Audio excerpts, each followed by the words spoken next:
The Falcons got a steal in the fourth round in Utah cornerback Clark Phillips, and then went and added some depth at safety and along the offensive line in round 7. You are Locked On Falcons, your daily Atlanta Falcons podcast.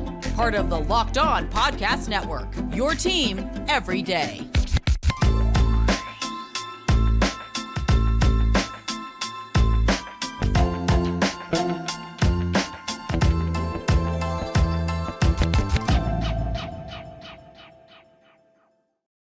So, guys, you know me. I'm Aaron Freeman, a.k.a. Mr. Drew, a.k.a. Sirius Black, and, of course, the very humble host of this illustrious Locked On Falcons podcast, your daily Atlanta Falcons podcast, part of Locked On Sports Atlanta, your team every day.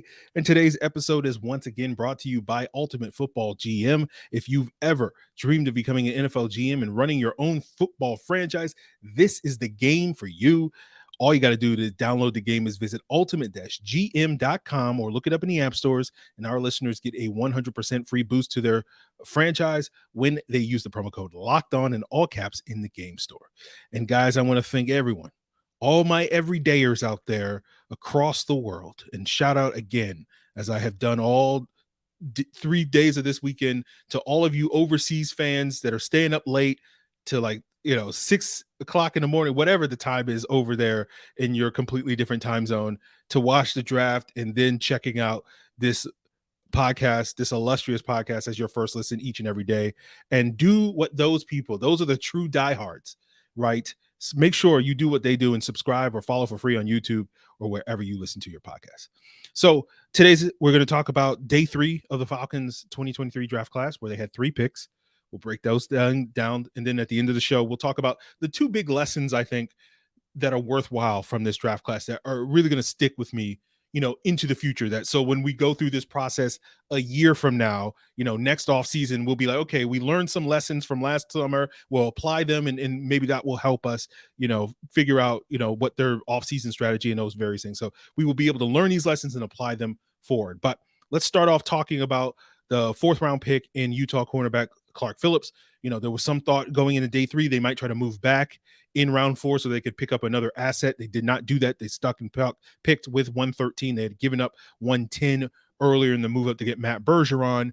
And Clark Phillips is notable because a lot of people thought he was going to be a 2nd round pick in this year's draft, right?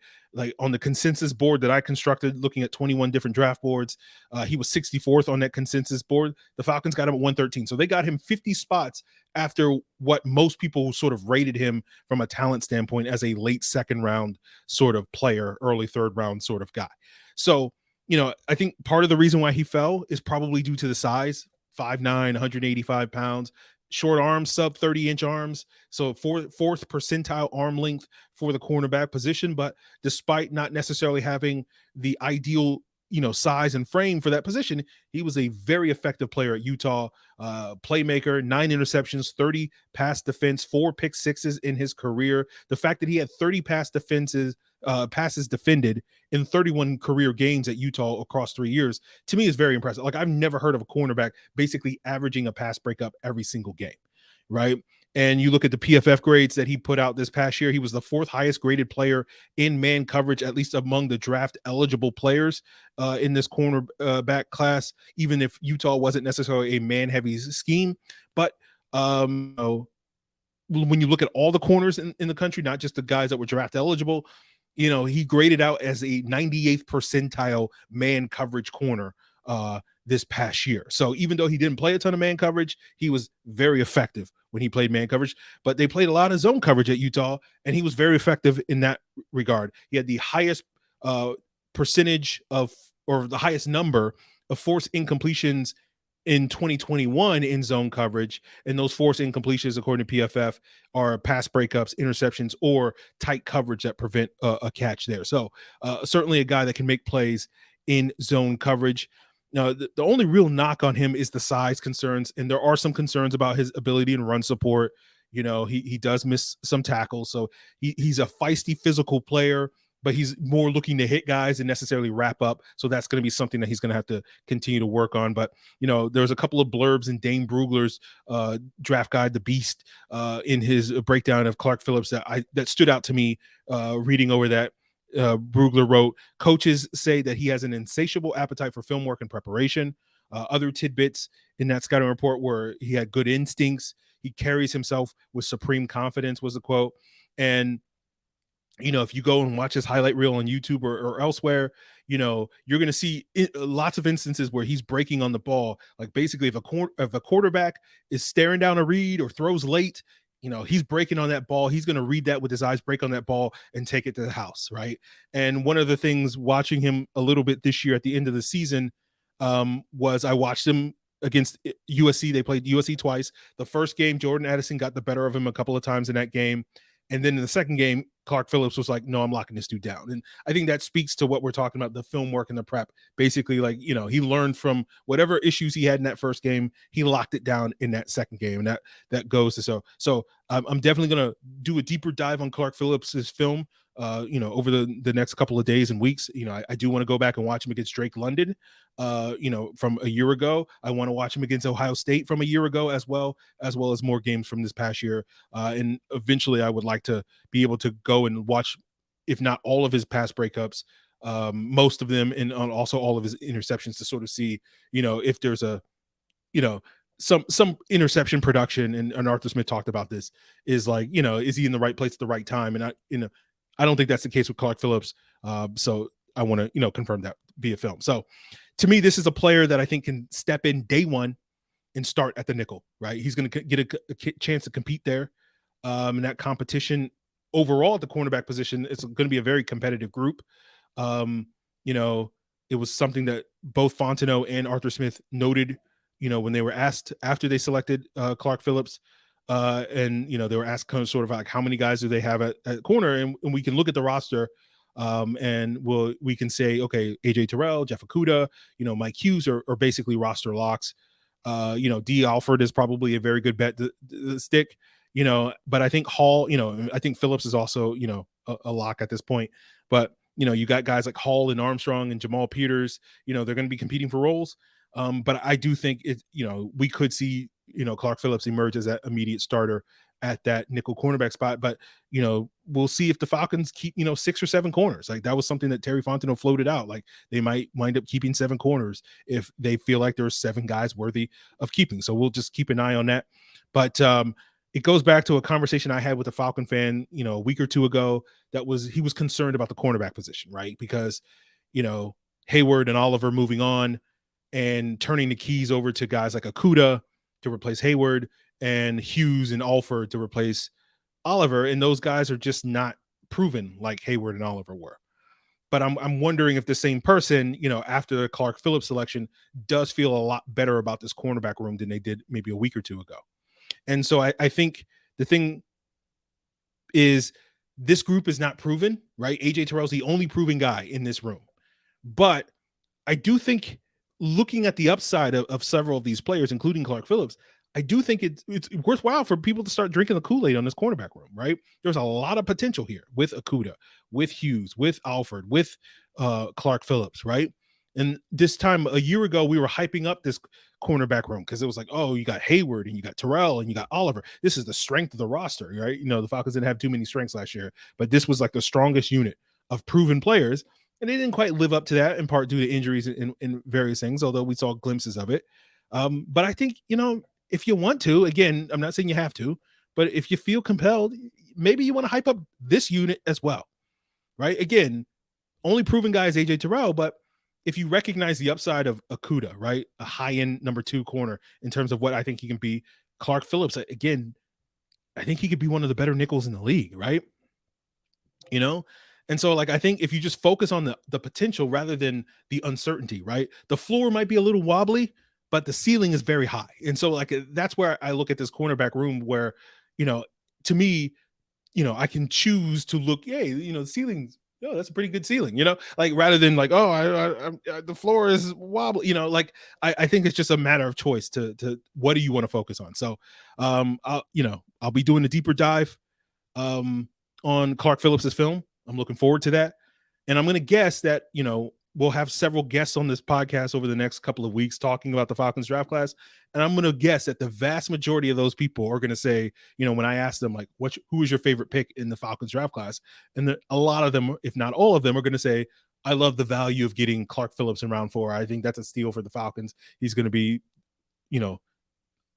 XYZ in Atlanta. So I'm looking forward to, pushing the Clark Phillips bandwagon once we get deeper into the film with him over the course of the next coming days and weeks. So we'll, get into, DeMarcco Hellams, the 7th round pick out of Alabama, Jovaughn Gwyn, the 7th round pick out of South Carolina, as we continue today's episode, guys. But first, let's talk about, Ultimate Football GM, who is the sponsor of today's episode.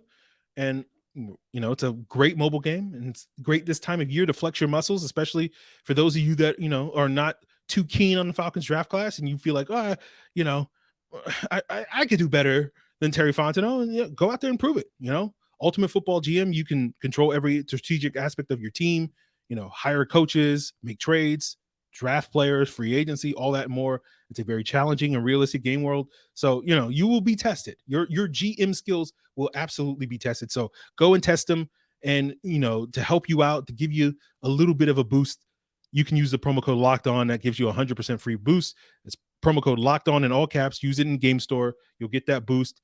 And if you want to download the game, just go to ultimate-gm.com or look it up in the app stores. That's ultimate-gm.com.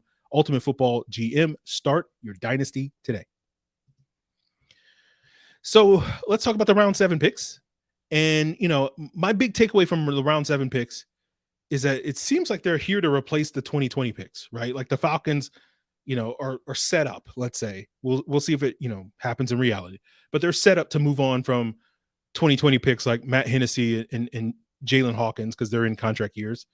I thought we were going to get a Michael Walker replacement as well in this draft class, but maybe that's the pick that they wind up trading away in round 4 that they would have used on that linebacker. So we'll see. We'll see what happens over the next year. But we had the long wait from round 4 to 7. Shout out to the Locked On Falcons Discord for keeping me engaged during that entire time and wondering what sort of depth roles we were going to get. I figured they would get a safety in part due to replace Eric Harris, who they did not choose to resign. And they got one at pick 224 in round 7 with DeMarcco Hellams, one of 4 Alabama defensive backs that were draftable this year. Eli Ricks, the cornerback, was the only one that did not get drafted. And, Hellams was kind of overshadowed by players like Brian Branch and Jordan Battle, two big-time safeties at Alabama in the last couple of years. And so when I watched Alabama over the past year to watch guys like Branch and Battle, I didn't really pay that much attention to Hellams, right? So I had to do a quick run through his highlight film, and then I watched the Tennessee game because I know that he struggled in that game. And the takeaway was that he's a striker, right? I don't think calling him a box safety would be a fair description of his play, but it is kind of how he plays, right? He's a guy that's going to come downhill with some authority. Like, I think ideally, if you were to basically say, okay, the ideal role that he would have as a safety in the NFL is kind of playing that middle hook zone defender, the strong safety role that you see in the cover 3, right? That formerly Keon O'Neal used to play. And he's a guy that, showed the ability, at least in what I saw, to be able to match up in man coverage against tight ends. And he brings a physical skill set to the table. And, playing in that Alabama defense, he's a well-coached player. But watching that Tennessee game, they did expose his biggest weakness, which is the limited range and the lack of recovery speed, because he got often matched up with Jalen Hyatt one-on-one in deep, and he just could not run with Jalen Hyatt, and they were basically able to throw it over the top of him, and Hyatt was just able to run by Hellams. So, I think for that reason, you're not going to necessarily like Hellams as a deep safety, particularly if the Falcons are going to play, split safety, too high sort of looks. I think that's better suited for Jesse Bates. That's better suited for Richie Grant. But I do think like Hellams' skill set kind of complements Jesse Bates in a lot of ways, because like Hellams is probably better closer to the line of scrimmage. We've talked a little bit about Richie Grant, at least has played better when he can be more aggressive and a downhill player, and having a player like Jesse Bates allows your other safeties to be more aggressive, like Hellams, like Grant, because they know that Bates can do all the back end cover stuff, right? But in terms of what Hellams is going to do this year, he's going to be a special teams guy. That's what Eric Harris was for the team last year. Unless there's an injury, I don't think the Falcons are going to, you know, use a lot of Hellams on defense this year. But with Hawkins, Jalen Hawkins entering a contract year, he'll be a free agent next year. You can basically have Hellams as the fourth safety this year. If you don't re-sign Hawkins next year when he hits free agency, Hellams can easily slide into that third safety role and give you more of a thumper at that position and more size at the safety position than they have with Jesse Bates and Richie Grant. So I think it's a good match for their skill set, right? It's just like, here's a line of scrimmage. Hellams is better here, Grant's better here, and Bates is better here. It's like three different levels of safeties is basically how it works. But let's talk about the subsequent pick at 225, where they went Jovaughn Gwyn, the guard from South Carolina, because he was a 4-year starter at South Carolina. He played nearly 3,200 snaps at South Carolina across 4 years, but 99% of those snaps came at right guard, right? He did get 14 career snaps at center, 16 at left guard, but the Falcons listed him as a center, and that's mostly due to his size. Like, he's going to struggle as a guard because he's only 6'2", 297. He has sub 32-inch arms. That's first percentile height for an offensive lineman, fourth percentile weight, third percentile arm length. And typically you have to mask those types of physical deficiencies at center rather than guard or tackle, because centers are less likely to be put on an island against defensive tackles that we're going to be able to overmatch them with size and physicality. Now, he did attend the NFLPA Bowl. He was an injury replacement at the Senior Bowl midweek. I don't have a lot of recollection to what he did in the practices that when I was there, because I was just like, this is new guy. Who cares, right? Like, I was focused on other guys. But he does have good athleticism. He's not as good an athlete as Drew Dahlman is for the center position. He's going to probably be a backup center because I think, having that experience playing guard and that flexibility is valuable, but I think you're not going to really realistically see him get a ton of looks at guard moving forward, right? So I did watch one game of his against Georgia because I wanted to see him against, the best competition. And maybe that wasn't the best game to watch because it was one of his lower graded games from this past year.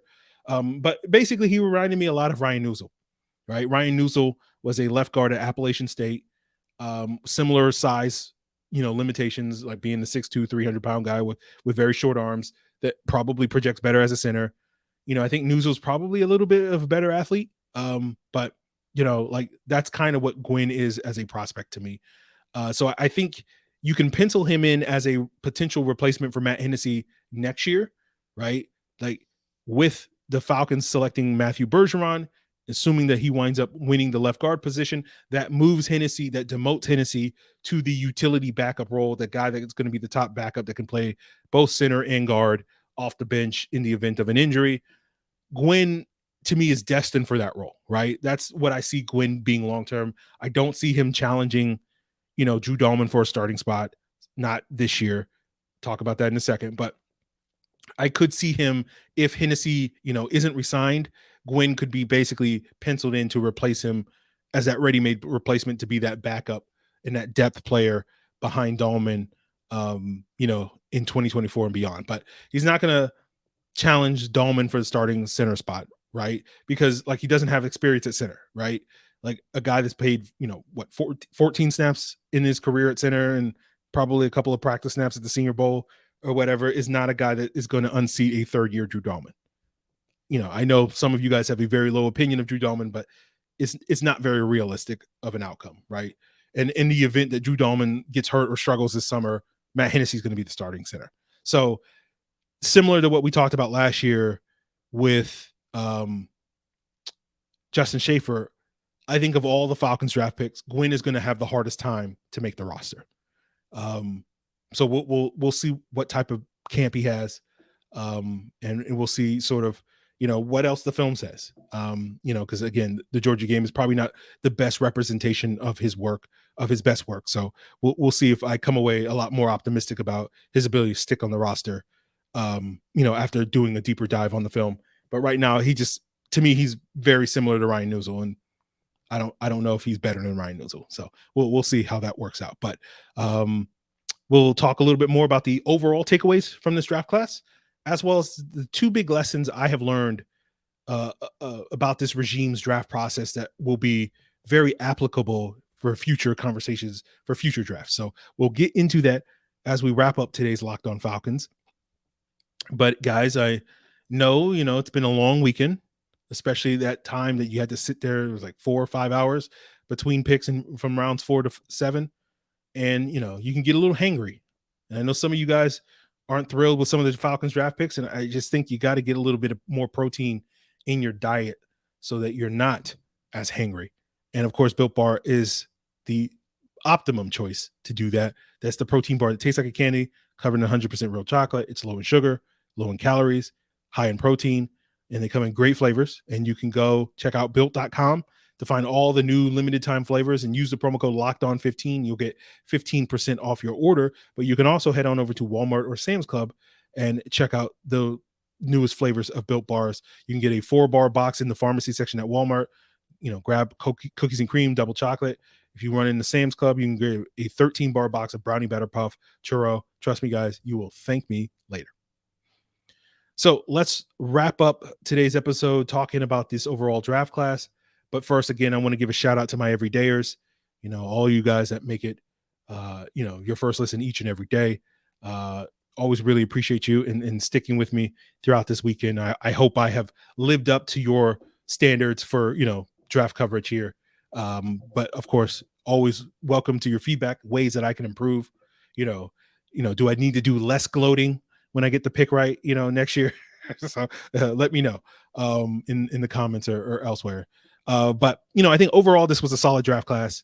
You got a potential cornerstone player in Bijan Robinson. You go back to that depth chart breakdown that we did last week, I think it was, and we talked about, you got a handful of cornerstone players. You got a potential another one in Bijan Robinson, right? We talked about how Drake London and Kyle Pitts have the potential to be cornerstone players. They just haven't reached that. Obviously, the same applies to Bijan Robinson. The potential is there. And I think, he's a very good bet to be a cornerstone player for this football team moving forward. You also got a plug-and-play starter at left guard in Matt Bergeron. And, as I said on yesterday's episode, I think it's very reasonable to expect that Bergeron will have, at the very least, a Justin Blaylock-like career and be a very capable starter for the Falcons for the next 5, 7 or more years. Zach Harrison, I think, is a solid rotational piece on your defensive line, and he does have enough upside that you could see him as a impact defender on that front with development. And of course, similar to why you feel good about Matt Bergeron because of Dwayne Lefford and the coaching job that he can do on the offensive line, you feel good about Zach Harrison's developmental potential because of Ryan Nielsen and his potential to develop on the defensive line. And then today you add Clark Phillips. And again, maybe it's premature and maybe I'll back off this statement after going deep dive on the film, but I'm feeling pretty good about it right now. A guy that has the potential to be one of the top nickel cornerbacks in the NFL. So we'll see if they can develop him in that. And then you get solid depth at Hellams, and then we'll kind of see with Jovaughn Gwyn, right? It's like he has the potential to be solid depth for you, but we'll see. But I think, to me, the bigger lessons learned from this draft class, I think they're twofold, right? The first one is the whole notion of best player available. Like the Falcons, I think we learned that the Falcons do truly believe in BPA, evidenced by the Bijan Robinson pick. And it's not just a thing that they say. Like there's a lot of teams that say, oh yeah, we take the best player available, but it's really the best player available that fills a critical need, right? Like that's kind of how it works. And so even despite sort of the agenda that I was pushing on in terms of the Falcons drafting Bijan Robinson for the last, 4 or 5 months, I still was very skeptical that they would ultimately pull the trigger on that, right? Like I always said, like there's like a 10, 15, 20% chance that they actually draft Bijan Robinson. And I'm happy I'm wrong, but like, it was always like, yeah, they say they take the best player available. And if they do take Bijan, that is a true statement that they do take the best player available. Ultimately, when push comes to shove, I think need's going to override that sort of thing. And that was kind of what I thought happened last year with Drake London, right? The Falcons had a clear need at wide receiver. And if they were, a BPA based team, if you look at the various consensus draft boards, like Kyle Hamilton and Jermaine Johnson were higher ranked than Drake London was. So, why didn't they take those guys? So it was a question of, do they talk the talk, or can they walk the walk? And at least this year they walked the walk. And so maybe the conclusion now is, unlike why they didn't work last year, is because with a Bijan Robinson, with a Kyle Pitts, like, you have to be that quote unquote generational talent, right?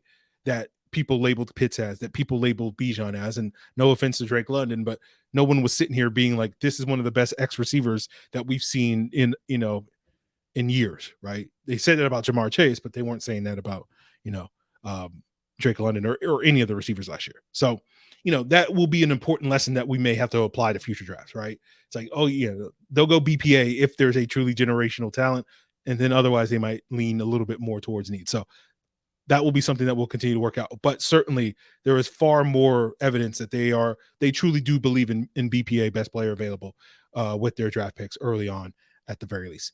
Now, the second lesson is one that I've touched upon, which is, we talked about, what type of general manager is Terry Fontenot? Is he a Thomas Dimitroff or is he a Ozzie Newsome?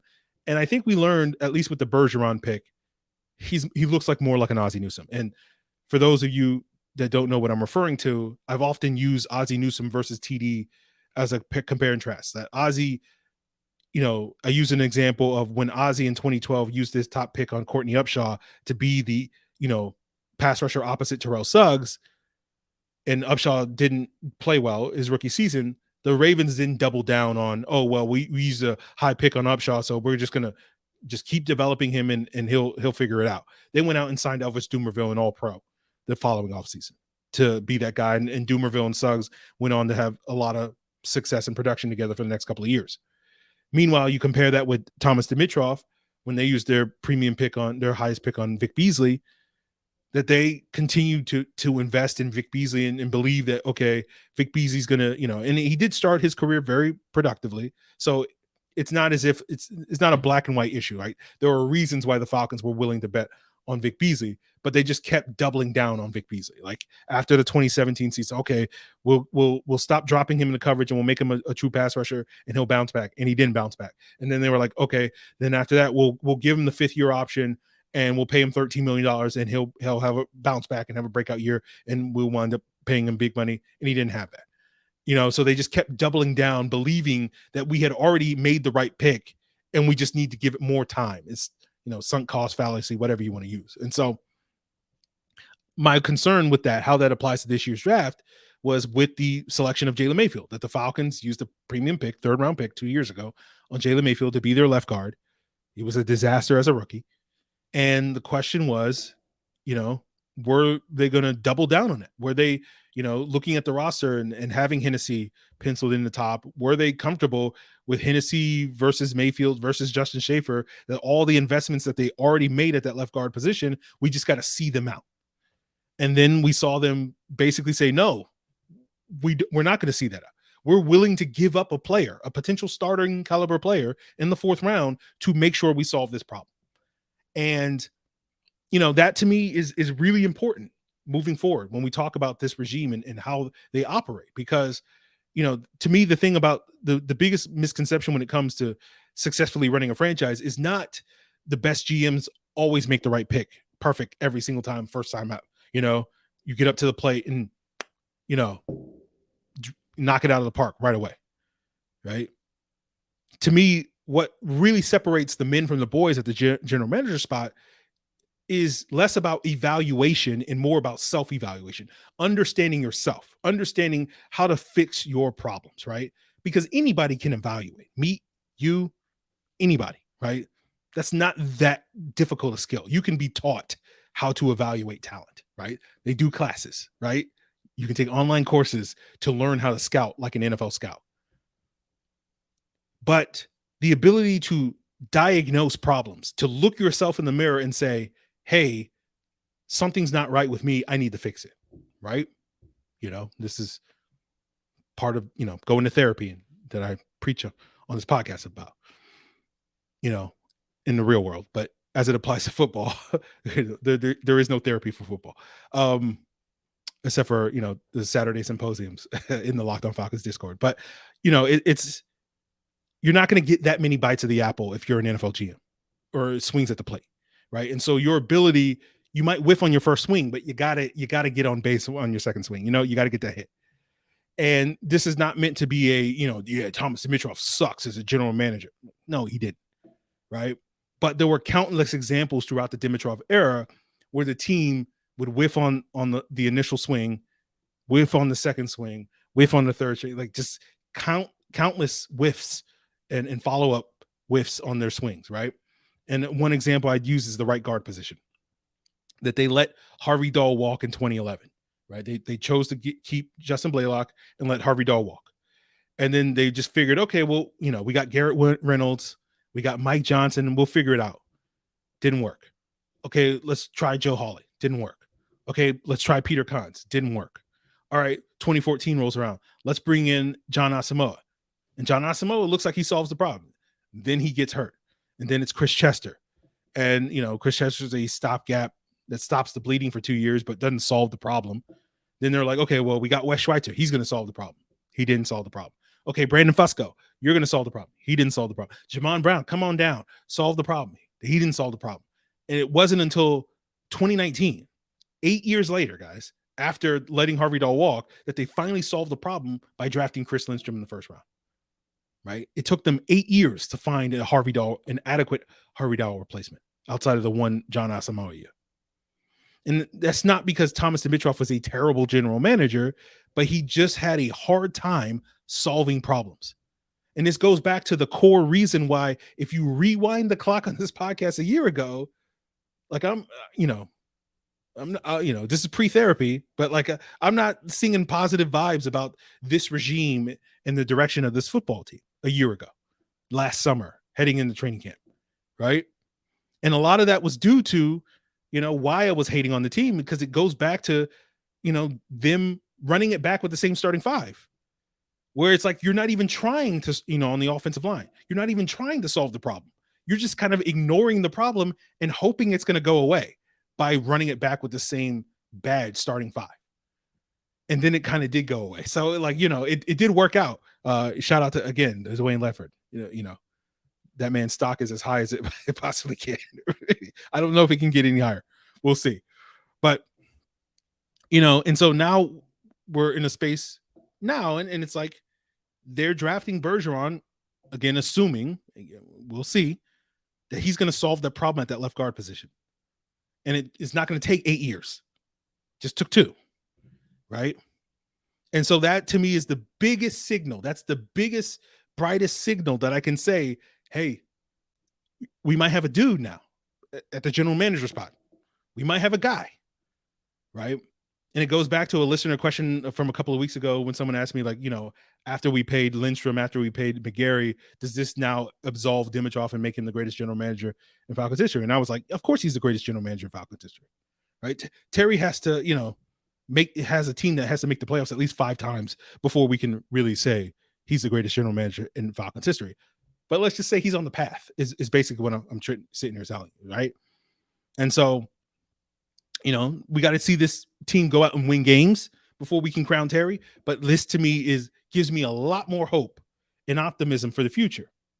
And that's why, like, for me, the sign behind me says, like, if you're talking to me about positional value, I'll see you in hell. It's like, if you're down on the current direction of the team, like, again, that's your prerogative, that's your choice, that's your opinion. But like, I'm sitting here going, like, this is the best offseason the Falcons have had in like 5 years. This is the first time in 5 years that I have felt good about the direction of this team. That you have to go all the way back to the 2018 offseason was the last time I was like, you know what, this team is doing good things. That all came crashing and burning, the minute they hired Dirk Cutter in 2019. I was like, this is going to be a problem, right? And ever since then, it just felt like this team was circling the drain. And again, this time last year, I wasn't optimistic about this team. Felt like they were still circling the drain. But now it's like, they spent money. There was the most proactive free agency they had. This is a solid draft class. I've talked to some Falcon fans today that think this draft class is the best draft class that they've had since Terry and them showed up. I'm curious if you guys agree with that, right? And so, like, I sit here and I go, like, if all in the midst of all that, and you're entitled to your opinion, but in the midst of all that, all you want to sit here is complain about positional value, I'm just like, I'll see you in hell. Like, I don't care. Like, if that's all you can care about and that's all you're going to gripe about is positional value, we didn't do the best job with the positional value at the top of the, like, come on, man. Like, really? Like, okay, you do you, but I'm just going to be like, I'm enjoying the ride, guys. I'm not worried about the destination. I'm just going to enjoy the ride. As I say, you can control what you can control. You're going to hear me say that 1,000 times on this podcast over the next couple of months. I'm not worried about the destination. Just going to control. The thing I can control is whether or not I enjoy the ride. That's all I'm worried about. So that's my advice to the rest of the world. You know, if you're going to sit here and complain about positional value, boo-hoo, do you, but I'm moving on. So that's it for today's episode. That's the end of that rant. Tomorrow we'll probably take a revisit the depth chart and roster. Hopefully we'll have some better graphics if I can scrounge some up than last time, and look at what this roster looks like post draft, and we'll break down some of the key camp battles that we can expect to see later this summer, and sort of where are the other areas in the roster that the Falcons need to address. Wide receiver was one of those spots that we didn't see the team address, and sort of what options do they have. Well, that'd be worthwhile, in my opinion, to revisit on tomorrow's episode. So continue to make Locked On Falcons your first listen. Please be an everydayer so that you can make this podcast your first listen.